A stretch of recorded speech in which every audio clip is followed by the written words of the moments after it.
चलिए भाई, noun noun की तीसरी क्लास में आप सभी का स्वागत है। तो सबसे पहले इस सेंटेंस में बताएंगे आपको क्या एरर इसमें देखने को मिल रहा है।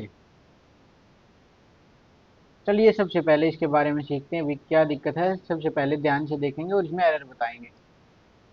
तो हमारे पास कुछ नाउन होते हैं, कुछ होते हैं हमारे पास ऐसे नाउन जो कि दिखते कैसे हैं, प्लूरल, और होते भी कैसे हैं, प्लूरल। ठीक है, यानी कि प्लूरल ही दिखते हैं और काम भी प्लूरल की तरह ही करते हैं। लेकिन एग्जामिनर हमें करता क्या है, वो हमें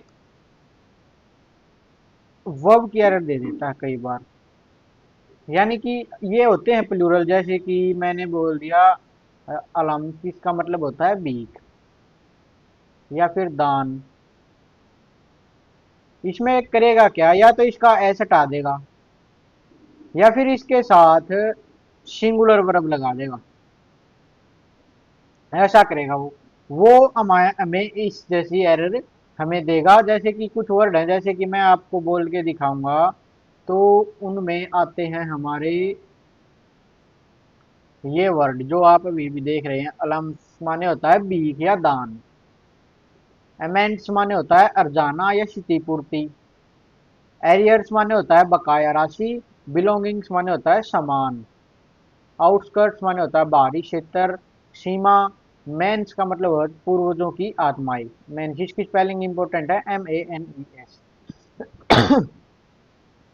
एडिबल्स जो खाने योग्य है, और इटेबल्स जो भी खाने योग्य है, ये दोनों है, सेम मीनिंग है इनका। बाइगन्स मतलब बीते समय की बातें। कॉन्ग्रेचुलेशंस मतलब बधाइयाँ। डूइंग्स मतलब कर्म कार्य। ड्यूज माने बकाया शुल्क। प्रोसीड्स मतलब बिक्री की आय। रिचीज मतलब धन दौलत। रिमेन्स मतलब अवशेष, और रून्स मतलब खंडर या अवशेष। सराउंडिंग्स माने आसपास का परिवेश। स्वीट्स मतलब मिठाई। वैल्यूएबल्स माने कीमती सामान, और वेजिटेबल्स माने सब्जियां। ये कुछ वर्ड हैं, ये आपको रटने की आवश्यकता नहीं है। बार बार अगर आपके सामने से गुजरेंगे तो आपको बिल्कुल आसानी से समझ में आ जाएंगे, आपको अलग से दिखने लग जाएंगे। तो इसमें मैंने को देखा था अलम्स। क्या दिखा? अलम्स। मैंने इसमें देखा अलम्स। अलम्स का क्या मतलब होता है, आप बताएंगे मेरे को? अलम्स का मतलब होता है भीख या दान। तो ये होता है प्लूरल, और इसके साथ वर्ब यूज कर दी सिंगुलर। तो सिंगुलर थोड़ी आएगी, वर्ब आएगी प्लूरल आर। ठीक है, ये ही इसमें एरर थी एक छोटी सी। अब देखें इसमें आपको क्या दिख रहा है भाई, बताएंगे क्या दिख रहा है इसमें आपको? हिज बिलोंगिंग दिख रहा है मेरे को, तो क्या दिख रहा है? His belonging. ये देखो, was completely destroyed when the unexpected fire broke out in the building last night। ये बताएंगे अभी इसमें आपको क्या दिख रहा है। सबसे पहले तो बिलोंगिंग है। बिलोंगिंग में इसने क्या नहीं कर रखा, इसने एस नहीं लगा रखा, तो एस लगेगा और यहाँ पर वाज की जगह पर वर आएगा। लेकिन इसमें बिलोंगिंग का भी कुछ मतलब होता है। देखिए बिलोंगिंग का क्या मतलब होता है। बिलोंग जब ये वर्ब की तरह कार्य करती है, तो इसका मतलब होता है का होना या अधिकार में होना। और बिलोंगिंग जब अनकाउंटेबल नाउन होता है, तो इसका मतलब होता है अपनेपन की भावना या जुड़ाव। पानी दूर रख दिया भाई आज मैंने। और जब बिलोंगिंग्स या प्लूरल की तरह काम करता है, प्लूरल नाउन की तरह, जैसा इसमें किया था इसने पहले वाले सेंटेंस में, तो उसका मतलब होता है सामान या संपत्ति। तो इसमें ये सेंस किसकी दे रहा था हमें? सेंस दे रहा था सामान या संपत्ति की। उसकी संपत्ति कंप्लीटली डिस्ट्रॉयड हो गई व्हेन द अनएक्सपेक्टेड फायर, जो जब फायर लगी broke out in building last night को। ठीक है, जिसने बिल्डिंग को भी तोड़ दिया। देखो इसमें लास्ट नाइट भी दिख रहा है ना आपको, तो पास्ट वाला है। देखो पास्ट आ गया। ठीक है, आगे बताएंगे भाई इसमें आपको क्या एरर देखने को मिल रहा है।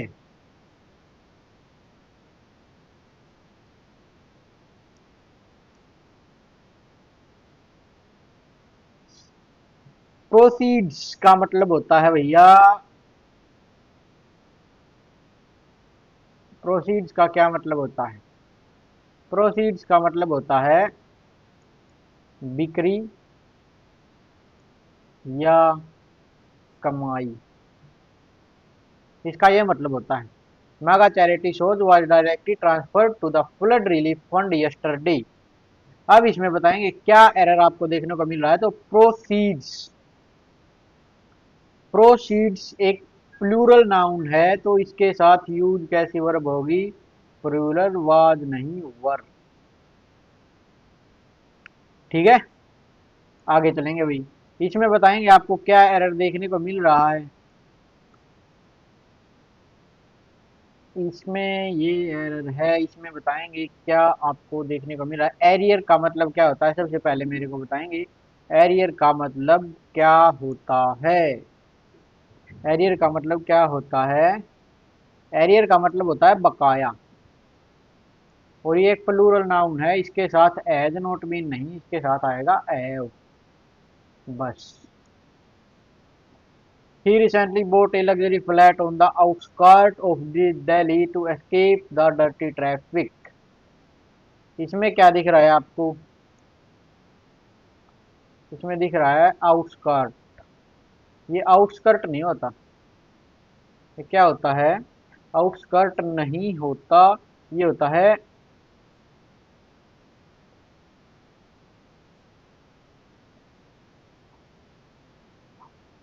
आउटस्कर्ट्स। आउटस्कर्ट्स होता है, और ये आउटस्कर्ट्स होता है, इसका मतलब क्या होता है, बाहरी इलाका, बाहरी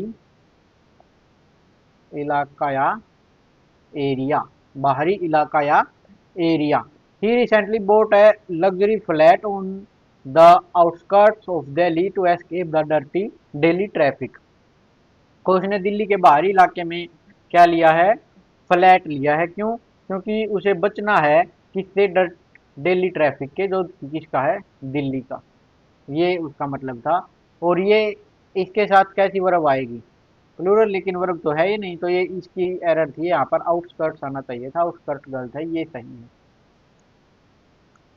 अब बताएंगे इसमें क्या एरर आपको देखने को मिल रही है। अगर नहीं बता पा रहे तो देखेंगे, इसमें मैं आपको कुछ एक वो ये करके दिखाता हूँ। इसमें आप देखें इसको, ये जो अक्षर है, इसको इसको देखेंगे। 4 dozen eggs from the wholesale market yesterday, इसको देखेंगे, फिर इसका मैं आपको अभी कॉन्सेप्ट बताऊंगा क्या इसमें दिक्कत है। देखिए, अगर आपको कहीं पर भी ये वर्ड देखने को मिले, pair, dozen, score, 100,000, million, billion, ये वर्ड आपको देखने को मिलेंगे, ये वर्ड अगर आपको देखने को मिले और इनसे पहले कोई स्पेसिफिक नंबर आपको दे रखा है, जैसे कि 1, 2, 3 या कुछ भी 4, यानी कि स्पेसिफिक कर रखा है, तो आप क्या करेंगे, तो ये जो वर्ड हैं ये यूज होंगे सिंगुलर। जैसे कि मैंने कहा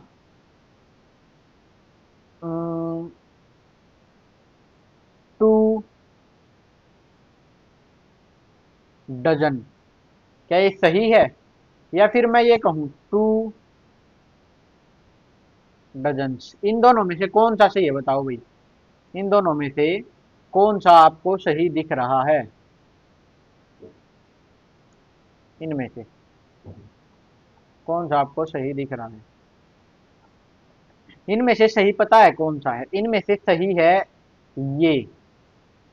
अगर काउंटिंग इनके सामने ये स्पेसिफिक कर दिया तो इसका हम सिंगुलर ही लेते हैं, लेकिन अगर इसके सामने कोई भी काउंटिंग नहीं है तो ये प्लूरल आता है। जैसे कि डजन्स ऑफ बनाना, ये मैंने लिख दिया, तो ये सही है। यानी कि जब इनके सामने, इनके पहले स्पेसिफिक नंबर दे दे तो ये आते हैं सिंगुलर, और नहीं ये आते हैं प्लूरल। अब इस सेंटेंस में आप बताएंगे, देखो 4 स्पेसिफिक कर रखा है, 4 अगर ये स्पेसिफिक कर दिया तो ये डजन्स नहीं आएगा, ये आएगा dozen eggs from the wholesale market yesterday. अब इसमें बताएं, the government spent $2 million dollars. तो इसमें देखो, इसमें इसने क्या कर दिया, इसमें इसने टू यानी कि क्या किया, स्पेसिफिक नंबर दे दिया और बाद में प्लूरल भी कर दिया। तो बाद में प्लूरल नहीं होता, ये सिंगुलर होता है। थाउजेंड, देखो इसमें इसके सामने कोई भी यानी कि नंबर नहीं लिख रखा, यानी कि स्पेसिफिक नहीं कर रखा। अगर ये स्पेसिफिक नहीं करता तो ये प्लूरल होता है। अब ये थाउजेंड ऑफ स्टूडेंट्स नहीं, thousands of students participated in the national level coding competition, ये आना था। अब ये देखो, ही गेव मी 300, इसमें देखो, ये देखो स्पेसिफिक कर दिया तो यहाँ पर एस नहीं आएगा। ये छोटा सा, ये आज लास्ट कॉन्सेप्ट चल रहे हैं हमारे। आपको अगर जैसे कि इतने सारे वर्ड मैंने नाउन के उसमें बता दिए, इनमें से होगा क्या कि आप बहुत सारे भूल जाएंगे, लेकिन उसकी कोई उनके पीछे लगने की जरूरत नहीं है, क्योंकि भूलते ही हैं सारे के सारे, बहुत कम बच्चों को याद रहते हैं। आपको कुछ स्पेसिफिक याद करना था, जैसे कि पुलिस वाला जो एग्जांपल था, अनकाउंटेबल नाउन कौन से थे, वे आपको जो इंपॉर्टेंट है वे आपको बिल्कुल अच्छे से याद करने थे। और ये कुछ जो होते हैं, कुछ याद रह जाते हैं, कुछ भूल जाते हैं।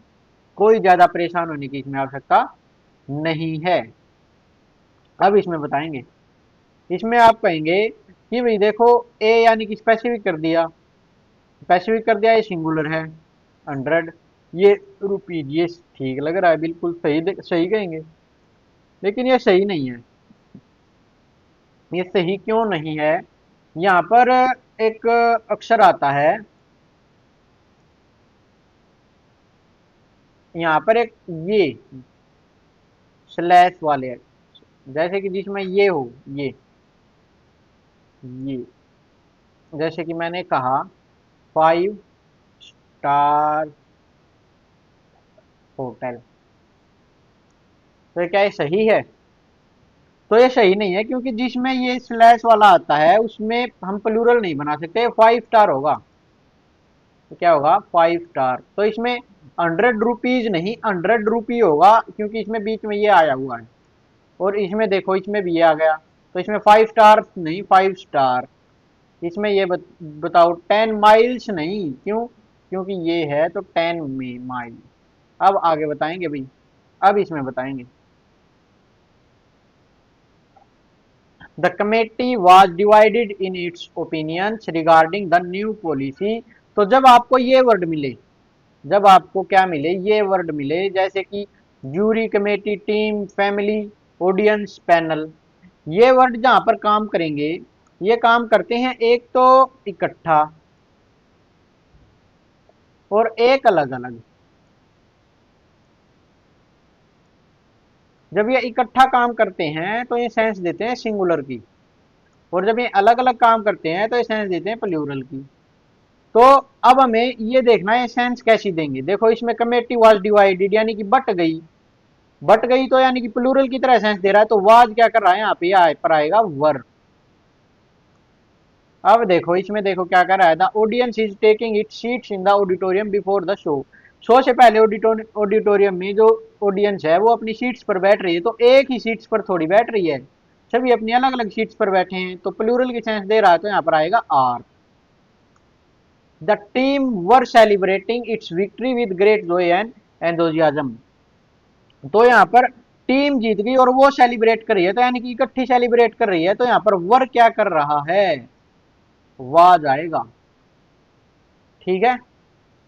अब ये बताएंगे भाई, छोटे छोटे से रूल्स हमारे और रह गए हैं 3 4, फिर हमारा नाउन का टॉपिक क्लियर हो जाएगा, और इसके बाद हम एक एरर की क्लास लेंगे जिसमें प्रीवियस ईयर एरर नाउन के टॉपिक से पूछे गए हैं, वे हम डील करेंगे। तो इसमें बताएंगे, the table legs were damage during the transportation process. तो इसमें मैं आपको बताना चाहता हूँ कि जैसे कि नॉन लिविंग थिंग्स होती हैं, नॉन लिविंग, जब नॉन लिविंग थिंग्स के साथ अपोस्ट्रोफे एस नहीं लगता, जैसे कि चेयर्स, ये ये कह रहा था मैं, चेयर्स लेग, ये गलत है, क्यों, क्योंकि चेयर नॉन लिविंग है। तो इसमें भी देखो, टेबल नॉन लिविंग है, इसके साथ अपोस्ट्रोफी एस गलत है। तो फिर बात यह है कि आएगा क्या। तो इसमें आता है द, इसमें लिखेंगे the legs of the table.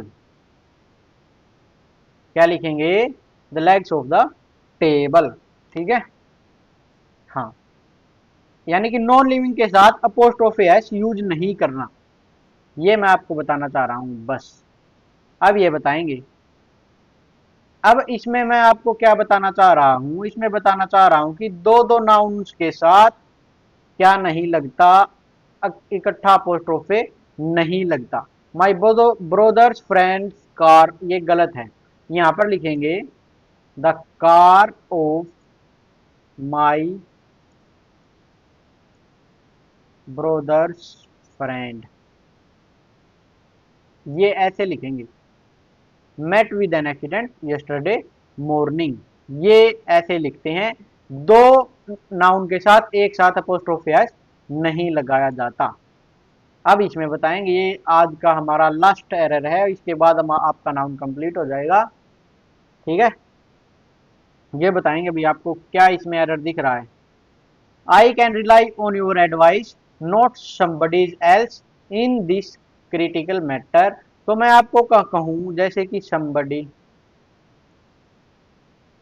मैं आपको कहूं एनीबडी, मैं आपको कहूं नोबडी, अगर इनके साथ आपको एल्स लिखा दिख जाए तो इनके साथ अपोस्ट्रोफी एस नहीं लगेगा। यानी कि मैं कह रहा हूं समबडी के साथ एल्स दिख गया तो इसके साथ अपोस्ट्रोफी एस नहीं लगेगा, ये गलत है। इसके साथ लगता है। तो इसमें लगा रखा है समबडीज इसके साथ, ये गलत है। ये एल्स अगर इसके साथ आएगा तो यहाँ पर लिखेगा एल्स ऐसे, तो इसकी जगह पर ये आएगा। ठीक है, बस इतना सा हमारा नाउन था। आज हमारी इसकी लास्ट क्लास थी, छोटी सी क्लास थी। उम्मीद करता हूँ आपको समझ में आई होगी। कोई भी दिक्कत हो तो इस नंबर पर कॉल वो व्हाट्सअप कर सकते हैं।